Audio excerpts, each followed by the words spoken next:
आप सभी को जय मसीह की आज के आत्मिक मनन में मैं आप सभी का स्वागत करता हूं। मैं आशा करता हूं कि आप सब परमेश्वर की हुजूरी में आके परमेश्वर की आराधना करने के लिए उत्साहित हैं। ये समय रहेगा कि मेरे साथ वचन निकालेंगे भजन संहिता 100 अध्याय उसका 1 वचन। इसमें इस प्रकार लिखा है, हे सारी पृथ्वी के लोगों यहोवा का जय जयकार करो। ये समय रहेगा कि आराधना दल के साथ मिलके हम परमेश्वर यहोवा की आराधना करें, उसकी स्तुति करें, क्योंकि ये परमेश्वर को भाता है। जब हम परमेश्वर के करीब जाते हैं तो परमेश्वर हमें ऊंचा उठाता है और अपनी महिमा से हमें भरता है। आइए ये समय रहेगा कि हम आराधना में जाने से पहले परमेश्वर से प्रार्थना करें। प्रभु जी धन्यवाद देते हैं खुदावंद यीशु मसीह के नाम से तेरे पास आते हैं प्रभु। जबकि परमेश्वर पिता आराधना दल हमारी आराधना करने में, परमेश्वर पिता तेरी आराधना करने में परमेश्वर पिता अगुवाई करता है। होने दे प्रभु पवित्र आत्मा हमारे हृदय को परमेश्वर तैयार करके हम तेरे साथ एक आत्मा हो के परमेश्वर तेरी महिमा और स्तुति करने पाए। प्रभु धन्यवाद देते हैं, यीशु के नाम से मांगते हैं, आमीन आमीन। आइए प्रियो, आराधना दल के साथ मिलके हम परमेश्वर की आराधना करें। आइए मिलकर हम परमेश्वर की आराधना करेंगे।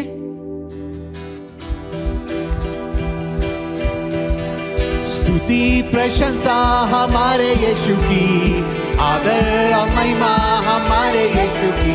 बोलो प्रशंसा हमारे यीशु की, आदर और महिमा हमारे यीशु की। आओ मिलकर गाएं हम हालेलुया, आओ मिलकर गाएं हम हालेलुया। राजाओं का राजा यीशु राजा है, प्रभुओं का प्रभु यीशु प्रभु है। राजाओं का राजा यीशु राजा है, प्रभुओं का प्रभु यीशु प्रभु है। ओ सारे जगत से वो प्यार करता है, अनंत जीवन वो हमको देता है। सारे जगत से वो प्यार करता है, अनंत जीवन वो हमको देता है। आओ मिलकर गाएं हम हालेलुया, आओ मिलकर गाएं हम हालेलुया। बादलों में यीशु आने वाला है, विश्वासियों को ले जाने वाला है। बादलों में यीशु आने वाला है, विश्वासियों को ले जाने वाला है। ओ उसके साथ रहना कितना अच्छा है, उसकी स्तुति करना कितना सौभाग्य है। बोलो उसके साथ रहना वो कितना अच्छा है, उसकी स्तुति करना कितना सौभाग्य है। आओ मिलकर गाएं हम हालेलुया, आओ मिलकर गाएं हम हालेलुया। स्तुति प्रशंसा हमारे यीशु की, आदर और महिमा हमारे यीशु की। बोलो प्रशंसा हमारे यीशु की, आदर और महिमा हमारे यीशु की। आओ मिलकर गाएं हम हालेलुया, आओ मिलकर गाएं हम। आइए ताली बजा के उसका धन्यवाद करेंगे और इस गीत को गाएंगे। जब तेरे दिल को तू यीशु को देगा, एक नया जीवन वो आप सबको देगा। आइए ताली बजाते हुए गाएंगे। जब तेरे दिल को तू यीशु को देगा, एक नया जीवन वो तुझको देगा। जब तेरे दिल को तू यीशु को देगा, एक नया जीवन वो तुझको देगा। ये दुख हट जाएगा, हरा सुन के जाएगा। जब मेरा यीशु आएगा, वो मुझको ले जाएगा। ये दुख हट जाएगा, हरा सुन के जाएगा। जब मेरा यीशु आएगा, वो मुझको ले जाएगा। ये कैसा जीवन यीशु ने दिया है, एक नया जीवन वो जो मैंने पाया है। ये कैसा जीवन यीशु ने दिया है, एक नया जीवन जो मैंने पाया है। ये ये दुख हट जाएगा, ये दुख हट जाएगा, हर आंसू मिट जाएगा, जब मेरा यीशु आएगा वो मुझको ले जाएगा। ये दुख हट जाएगा, हर आंसू मिट जाएगा, जब मेरा यीशु आएगा वो मुझको ले जाएगा। आइए ताली बजा के उसका धन्यवाद करें।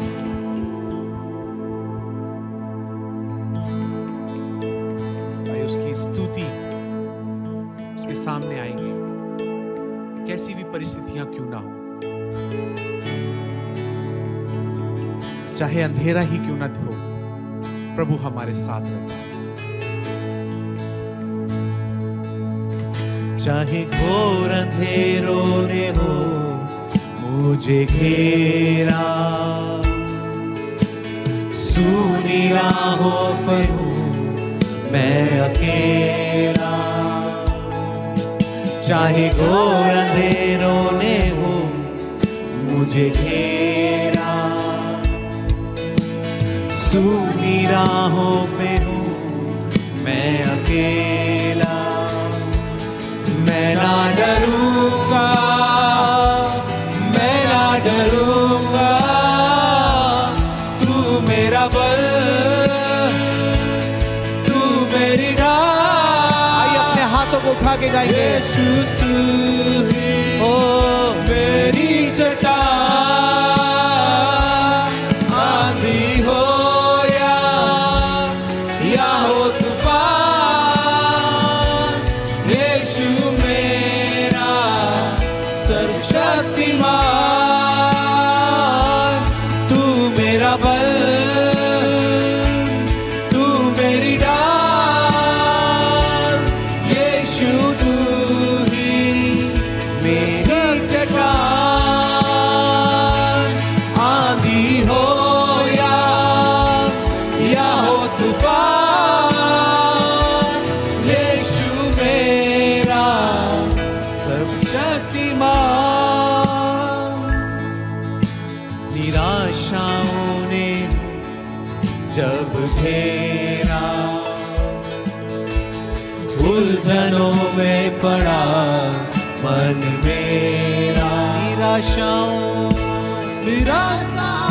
ने जब घेरा, उलझनों में पड़ा मन मेरा, मैं ना डरूंगा, ना डरूंगा। आइए अपने हाथों को उठा के गाएंगे। मैं ना डरूंगा क्योंकि तू मेरा बल, तू मेरी ढाल, यीशु तू ही मेरी चट्टान, आंधी हो या हो तूफान, यीशु मेरा सर्वशक्तिमान, तू मेरा बल,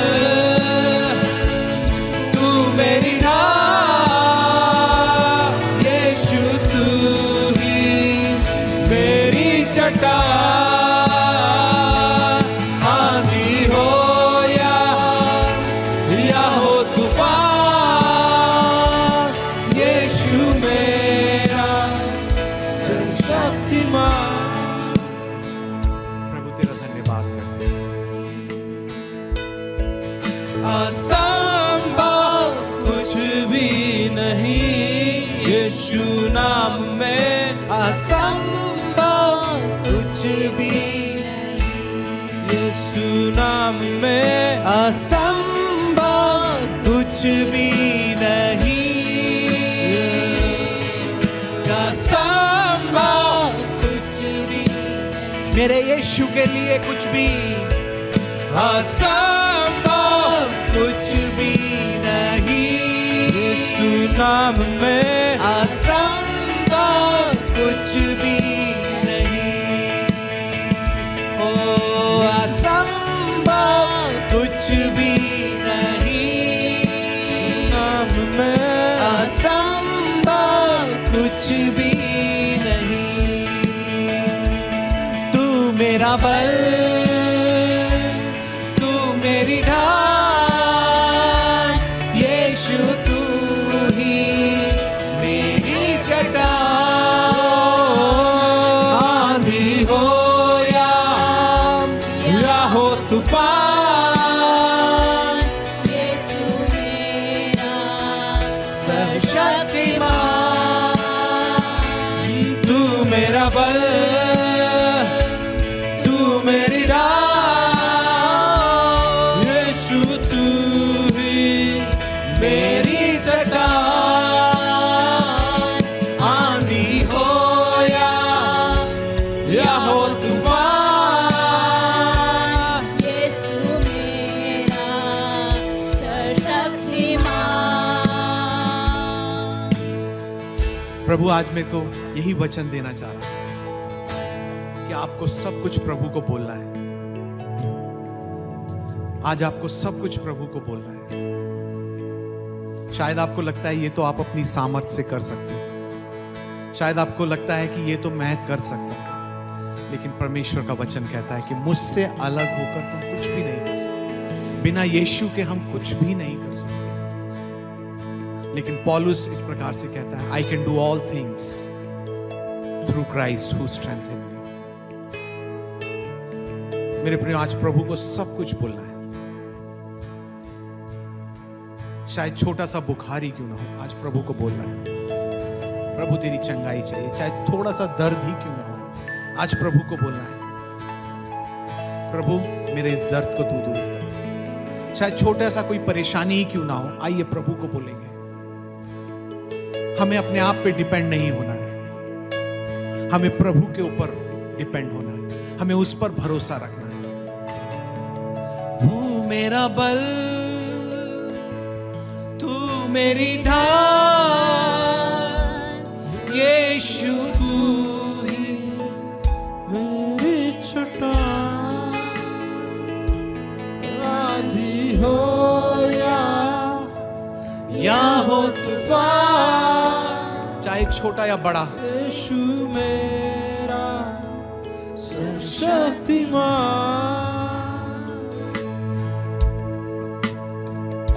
खुदावन प्रभु तेरा हर बातों के लिए, हर एक चीजों के लिए प्रभु हम आपको धन्यवाद देते हैं, क्योंकि आप हमारे बल हैं परमेश्वर। आप हमारे वो परमेश्वर हैं जो हमारी हर एक चीजों को जानते हैं प्रभु, क्योंकि आप हमारा गढ़ है परमेश्वर। प्रभु आपको ऊंचा उठाते हैं प्रभु, आपके दिन, आज के दिन प्रभु आपको महिमा देते हैं। खुदावन हमारे हृदय से, हमारे मन से प्रभु हम आपकी आराधना करते हैं। हर एक बातों के लिए प्रभु आपको धन्यवाद देते हैं। प्रार्थना यीशु आपके मुबारक और मीठे नाम से मांगते हैं, आमीन आमीन आमीन। धन्यवाद आराधना का दल, आपने बहुत ही अच्छे रीति से हमें आराधना में अगुवाई किया और हम सब आज परमेश्वर की उपस्थिति को महसूस कर पाए। और ये समय होगा कि सूचनाओं को सुनेंगे। पास्टर शाहरुख खान आएंगे और हमें सूचनाओं को सुनाएंगे। ये समय है सूचनाओं का। इस सप्ताह की सूचना इस प्रकार से है।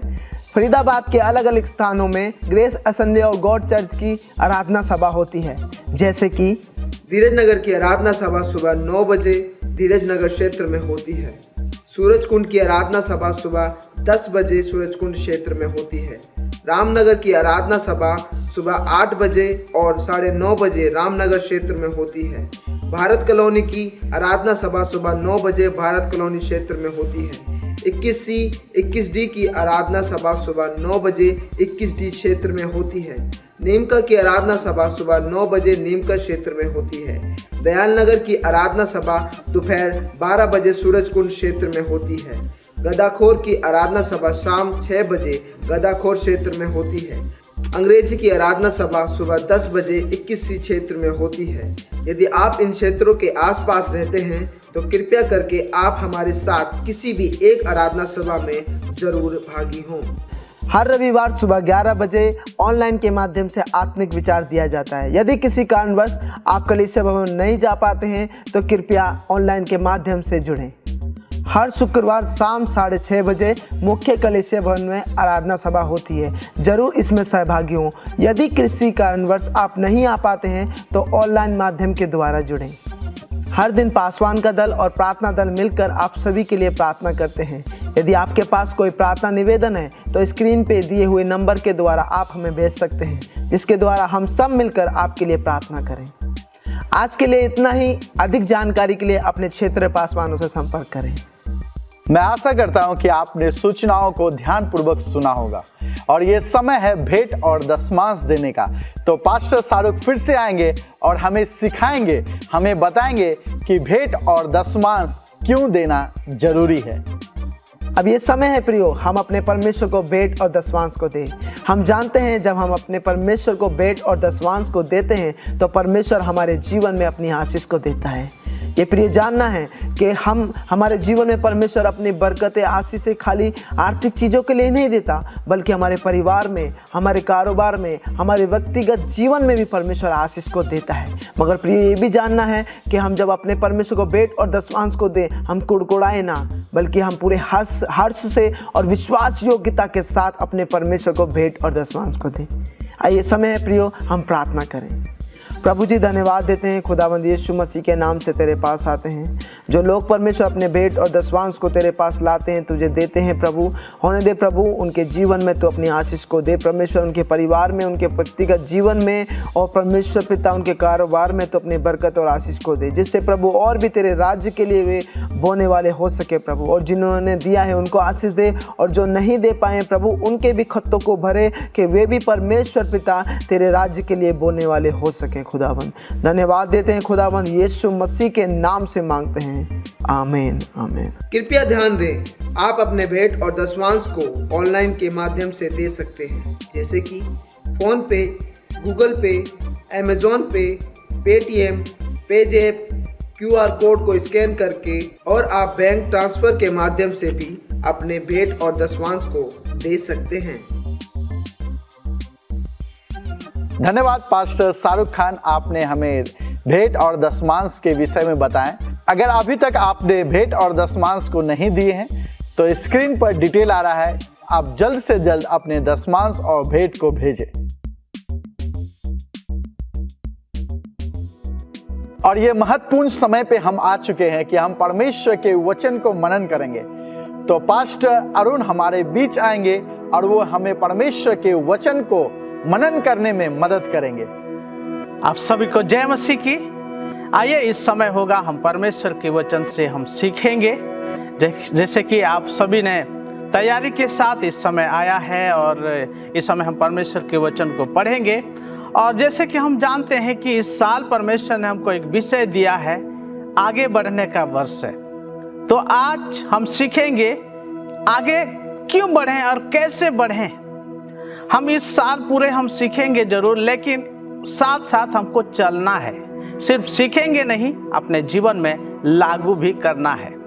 आइए मेरे साथ निकालेंगे वही थीम आयत को हम पढ़ेंगे। निर्गमन उसके 14 अध्याय उसके 13 से 15 आयत तक पढ़ेंगे पहले, और उसके बाद उसको हम मनन करेंगे। मूसा ने लोगों से कहा, डरो मत, खड़े खड़े वो उद्धार का काम देखो जो यहोवा आज तुम्हारे लिए करेगा, क्योंकि जिन मिस्रियों को तुम आज देखते हो उनको फिर कभी ना देखोगे। यहोवा आप ही तुम्हारे लिए लड़ेगा, इसलिए तुम चुपचाप रहो। तब यहोवा ने मूसा से कहा, तू क्यों मेरी दुआई दे रहा है? इस्राएलियों को आज्ञा दे कि यहाँ से कुछ करे। यहाँ पे परमेश्वर अद्भुत काम करने पर है, लेकिन यहाँ पे इस्राएलियों को मूसा के द्वारा एक मैसेज फिर से दोबारा दे रहे हैं परमेश्वर कि चुपचाप खड़े रहो। हम कई बातों के लिए, कई विषय को लेकर हम डर जाते हैं और हम भूल जाते हैं कि परमेश्वर हमारे साथ है। परमेश्वर अद्भुत काम करेगा। परमेश्वर हमारे जो अगर समस्या में है उसका समाधान परमेश्वर है। हम भूल जाते हैं। और यहाँ पे ऐसे हुआ इजरायलियों के साथ।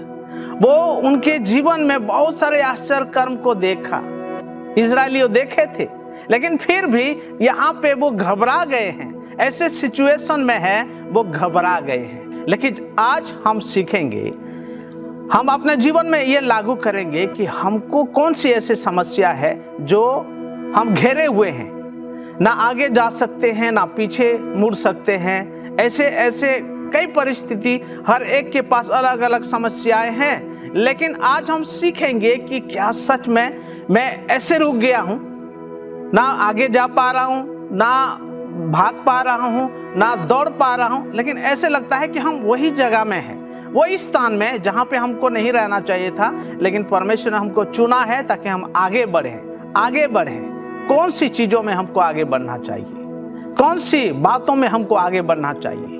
यस, परमेश्वर ने हमको चुना है ताकि हम आगे जाएं। परमेश्वर ने हमको चुना है ताकि हम उसके सुसमाचार का प्रचार के कार्य के लिए हमको आगे जाना चाहिए, लेकिन हम डर जाते हैं, डरे हुए हैं। हम ऐसे लगता है कि हमको और कहीं नहीं जाना है, हम बच गए हैं, यीशु मसीह ने हमको बचा लिया है और हमको और कहीं नहीं जाना है। लेकिन यहाँ पे इजरायलियों को फिर से मूसा के द्वारा एक मैसेज है कि तुम डरो मत, चुपचाप खड़े होकर खड़े रहना है। कैसे खड़े रहना है? विश्वास में। और जैसे हम जो वचन को हमने पढ़ा, कुछ करें, इजरायली को ये कह दे कि कुछ करें। विश्वास में खड़े होकर आगे बढ़ना है, विश्वास का कदम को आगे बढ़ाना है। हम कितना विश्वास करते हैं, आज हम सीखेंगे कि हम कितना विश्वास करते हैं। जो कुछ भी ऐसे छोटे छोटे परिस्थिति, छोटे छोटे समस्याएं भी हमारे जीवन में जब आ जाती है तो हम घबरा जाते हैं, लेकिन मैं आपको उत्साहित करना चाहता हूं, परमेश्वर आपके साथ है, परमेश्वर हमारे साथ है। इसीलिए वो हमको कहते हैं कि आगे बढ़ो, आगे बढ़ना है, क्योंकि हमारे साथ यीशु मसीह है, हमारे साथ परमेश्वर है। वो अद्भुत काम हमारे जीवन में करेंगे, अद्भुत काम हमारे जीवन के द्वारा करने पर है। इसलिए हमको विश्वास में खड़े रहना है, विश्वास के साथ खड़े रहना है कि मैं विश्वास करता हूँ, मैं विश्वासी हूँ, मैं एक मजबूत विश्वासी हूँ। इसीलिए मुझे खड़े रहना है, विश्वास में खड़े रहना है। चाहे आपके जीवन में कई समस्या ऐसे आती है जिसके वजह से आप समस्या का सामना नहीं कर पाते हैं, डर जाते हैं, हताश हो जाते हैं, निराश हो जाते हैं। कुछ ऐसे विषय हैं, कुछ ऐसे समस्याएं आ जाती है, अचानक आपके जीवन में, आपके परिवार में ऐसी समस्या जब आ जाती है तो घबरा जाते होंगे। लेकिन परमेश्वर इस समय भी कहते हैं, मूसा को जैसे इजरायलियों को कहने के लिए कहते हैं, आज हमको परमेश्वर कहते हैं कि ना डरें, डरे मत, चुपचाप विश्वास के साथ विश्वास करिए, खड़े रहिए, विश्वास में खड़े रहिए, क्योंकि परमेश्वर आपके जीवन के द्वारा कुछ अद्भुत काम करने जा रहा है। हम जानते हैं इजरायली के जीवन में कितना अद्भुत काम हुआ। उनके जीवन में कोई आशा नहीं था, ऐसे लगता है कि अभी जो है पीछे जो सेना आ रहे हैं हमको खत्म कर देंगे, लेकिन आगे हम कहाँ जाएंगे, क्योंकि लाल समुंदर है, उसमें पार कैसे करेंगे, वो सोचे भी नहीं होंगे कि हम पार भी हो सकते हैं। उनके कोई भविष्य नहीं था, कोई आशा नहीं था, वो भूल गए थे कि परमेश्वर ने वादा किया है कि हमको उस स्थान में पहुंचाएंगे परमेश्वर। क्यों? क्योंकि वो घबरा गए हैं, घबरा कर वो खड़े हैं और मूसा को बोल रहे हैं कि आप हमको यहाँ पर क्यों छोड़ दिया, क्यों यहाँ पर लाया। ऐसे परिस्थिति आपके साथ भी हो सकता है, आपके साथ भी आ सकता है कि हम क्यों अभी ऐसे समस्या में है, क्यों हम प्रभु यीशु मसीह को ग्रहण किया, क्यों हम मसीह में आ गए। ऐसे अगर आपके जीवन में समस्या आती है तो परमेश्वर आपको ये बात कर रहे हैं कि परमेश्वर आपको अनाथ नहीं छोड़े हैं, परमेश्वर आपके साथ हैं। आपको कहते हैं खड़े रहना, उद्धार के काम करूंगा आपके जीवन में, आपके जीवन के द्वारा, आपके परिवार में अद्भुत काम करूंगा। लेकिन हमको विश्वास का कदम को बढ़ाना है, विश्वास का कदम को बढ़ाना है। जिस प्रकार उन्होंने मूसा के द्वारा वो अद्भुत काम जो परमेश्वर ने किया उनके जीवन के द्वारा, जीवन में हमने देखा। कभी सोचे भी नहीं होंगे इजरायलियों कि हम समुद्र के उस पार बीचों बीच हम निकल सकते हैं, लेकिन कितने आश्चर्य कर्म को हमने देखा, अद्भुत काम को वहां पर देखा कि बीचों बीच वो लोग निकल गए। समुद्र दो भाग होता है और सूखे जमीन पर वो लोग उस पार चले जाते हैं। और जो शत्रु जो पीछे आ रहे थे, है परमेश्वर के वादा के अनुसार परमेश्वर ने कहा कि आज के बाद कभी नहीं देखोगे। आज के बाद वो जो आपके पीछे समस्याएं हैं, परेशानी है, आज के बाद और कभी नहीं देखोगे। ये वादा परमेश्वर ने तुरंत निभाया, तुरंत उनका जो है पूरा किया। थोड़ी देर के बाद हम देखते हैं कि सच में ऐसे हुआ, वो लोग पार हो गए, इजरायली जो है पार हो गए समुद्र के बीचों बीच, लेकिन जो पीछे आ रहे थे सेना, वो लोग डूब के मर जाते हैं। ये परमेश्वर, वायदा करने वाले परमेश्वर पूरा करते हैं, लेकिन हमको कदम को बढ़ाना है, विश्वास का कदम को बढ़ाना है। पौलुस इस बारे में क्या कहता है, आगे बढ़ने के बारे में, हम अपने आप को किस प्रकार खड़े रख सकते हैं, किस प्रकार हमको अपने आप को देखना है, कैसे हमको आगे बढ़ना है। पौलुस हमको याद दिलाना चाहता है कि हमको किस प्रकार आगे बढ़ना है और हम कौन है अभी जो हमको आगे बढ़ना चाहिए। हम क्यों हमको उत्साहित क्या कर रहा है पौलुस, क्योंकि हम रुक गए हैं। पहला कुरिन्थियों उसके 10 अध्याय उसके 1 आयत से हम अगर पढ़ेंगे, यहाँ पे इस प्रकार लिखा हुआ है। पहला कुरिन्थियों 10 अध्याय उसके 1 से 4 आयत को हम पढ़ेंगे।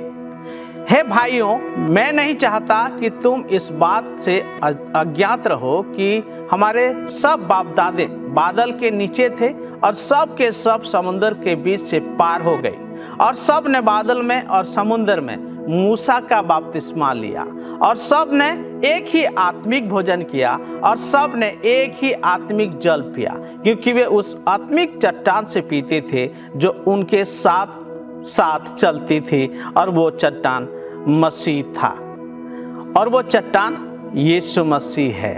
हालेलुया। कैसे परमेश्वर के दास पौलुस भी हमको उत्साहित कर रहा है। हम जानते हैं कि पिता पुत्र पवित्र आत्मा के नाम से हम बपतिस्मा लेते हैं, और यहाँ पे पौलुस हमको ये बताता है कि हमारे बाप दादा, यहाँ पे लिखा है हमारे बाप दादा ने बपतिस्मा लिया एक तरीके से, क्योंकि वो पानी में होकर गुजरे।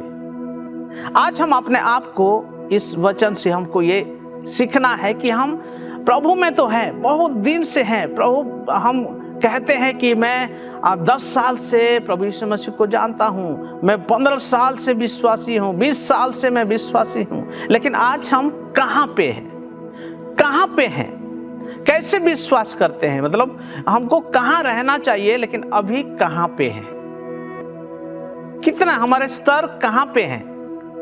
यहाँ पे पौलुस हमको ये याद दिलाना चाहता है कि हमको आगे बढ़ना है, हमको आगे बढ़ना चाहिए। यहाँ पे जब हम पढ़ते हैं तो हम सिर्फ वहीं पे रुक ना जाए, हमको आगे बढ़ना है, वचन को समझना है और हमको जानना है। आत्मिक भोजन वो खाते थे, आत्मिक जल को पीते थे, ये बात को यहाँ पे लिखा हुआ है। हम कितना संगति करते हैं, कैसे संगति करते हैं, हमारा विचारधारा कैसा है। हम अभी भी पुराने बातों को या पुराने जो सोच विचार अभी भी हम रखे हैं, पुराने सोच विचार हम अभी भी हम आगे नहीं बढ़ पा रहे हैं। हमको ये सोच विचारों में भी हमको आगे बढ़ना चाहिए। हमारे सोच विचार पुराने हैं, इसी की वजह से कई विश्वासी, हो सकता है आप नहीं है, लेकिन ऐसे लोग हैं जो अपने आप को अलग कर लेते हैं, वो दूसरे से मिलते नहीं है, दूसरे के साथ संगति करना पसंद नहीं करते हैं। कई लोग तो ऐसे बोलते हैं कि हम अगर वहाँ पे प्रार्थना है, वहाँ पे अगर केयर सेल है, डेस्टिनी है, तो हम उनके घर में नहीं जाएंगे। ऐसे संगति से वो लोग दूर होना चाहते हैं, दूर हो जाते हैं। लेकिन परमेश्वर के वचन हमको ये नहीं कहता है कि एक दूसरे से ना मिलो, लेकिन हमको परमेश्वर का वचन हमको ये कहता है आगे बढ़ो, एक साथ संगति करो।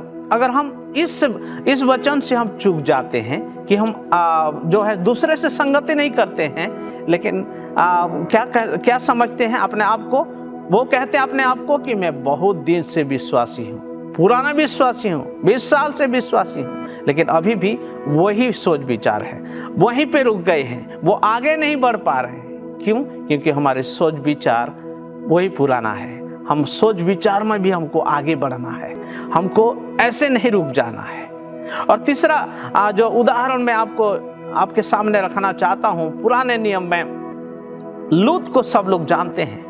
लूत के जो घटना है उत्पत्ति के पुस्तक उसके 19 अध्याय में हम पाते हैं।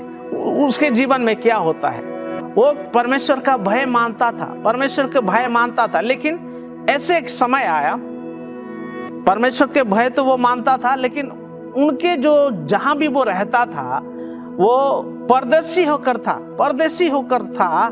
इसी के वजह से एक घटना को हम पाते हैं 19 अध्याय उत्पत्ति के पुस्तक, और उनको परमेश्वर के दूतों ने, परमेश्वर के दास ने उनको किस प्रकार वहीं से निकलने के लिए कहते हैं।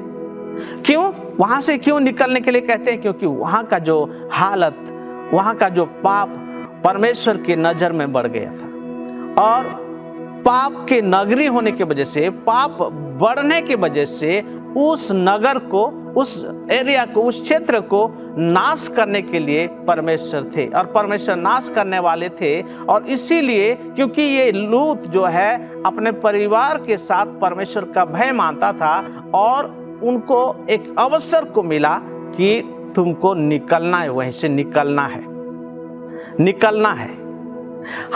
हम भी आज ऐसे परिस्थिति में हैं। ऐसे हम परमेश्वर के भय तो मानते हैं, लेकिन हमारे आसपास हो सकता है सब लोग परमेश्वर को नहीं जानते हैं। हो सकता है वो परमेश्वर का जो है भय नहीं मानते हैं, वो नहीं जानते परमेश्वर कौन है। लेकिन आप उनके बारे में कैसे सोच रखते हैं? परमेश्वर के दूतों ने आकर लूत को पूछते हैं, लूत को सवाल करते हैं कि आपके साथ कौन कौन है, यानी परमेश्वर का जो डर भय है आपके परिवार में कौन कौन है। तो लूत कहता है मेरे साथ मेरे 2 बेटी है, और उनके मंगेतर है, 2 दामाद है, अभी तक जो मंगनी हुआ है उनका शादी नहीं हुआ है, वो भी इस नगर में है। लेकिन परमेश्वर ने कहा, परमेश्वर के दूतों के जरिए, कि तुम आज रात को जो है, कल सुबह होने से पहले आपको इस नगर से निकल जाना चाहिए, क्योंकि परमेश्वर इस नगर को नाश करने पर है। क्योंकि उस नगर में इतना गलत काम हो रहा था, वो स्वर्गदूतों के सामने ही ऐसे हुआ था। वो नगर के लोग आकर ऐसे गलत शब्द उन स्वर्गदूतों के बारे में भी कहते हैं। वो नगर के लोग, जवान बड़े, सब लोग मिलकर ऐसे शब्द कहते हैं जो नहीं कहा जा सकता है।